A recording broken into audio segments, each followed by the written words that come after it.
పవన్ కళ్యాణ్కి ఇక క్రమంగా సీన్ అర్థమవుతుంది, కానీ ఆయన చేతిలో నుంచి గ్రిప్ జారిపోయింది. ఎప్పుడైతే 24 సీట్లు తీసుకోవడం వరకు ఒక ఎత్తు, దానికి మనకు అసలు ఎక్కడున్నారు, పోల్ మేనేజ్మెంట్ చేయగలగడం మాకెక్కడ చేతచ్చు, వ్యవహారాలు ఎక్కడ నడపడం మనకు చేతచ్చు, ఇంతకుముందు ఆయన 10 సీట్లు సాధించారని సొంత వాళ్ళని ఎప్పుడైతే విమర్శించారో అక్కడే సీన్ మారిపోయింది, ఒక అసంతృప్తి రగిలింది. ఇకపోతే ఇప్పుడు పత్రికలు కూడా క్రమంగా అతని ప్రాధాన్యతను తగ్గిస్తాయి, జగన్ని తిట్టే తిట్ల వరకే హైలైట్ చేస్తాయి.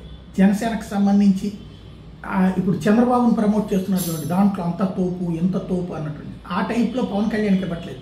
కేవలం పవన్ కళ్యాణ్ జగన్ ఇప్పుడు షర్మిలైనా ఏది పవన్ కళ్యాణ్ అయినా వీళ్ళందరికీ కూడా జగన్ని తిట్టినంత వరకే కవరేజ్ ఉంటుంది, మిగతాదంతా వీళ్ళది ఎంతవరకు తగ్గించాలో అంతవరకు తగ్గించుకుంటూ వస్తారు. ప్లస్ వీళ్ళు మాట్లాడే దాంట్లో అవతల వాళ్ళకి కాలే విధమైన వాటికి హెడ్డింగ్లు పెడతారు. ఇప్పుడు అదే చంద్రబాబు నాయుడు మాట్లాడినట్టు లూజ్ టాక్ని జాగ్రత్తగా కవర్ చేసేస్తారు వాళ్ళే, ఇటు వచ్చేటప్పుడు చేసుకుంటూ వస్తారు. ఆయనకి తెలియదని కాదు, తెలిసినా ఆ ట్రాప్లోకి ఎందుకు వెళ్ళారో ఎవరికి అర్థం కాదు.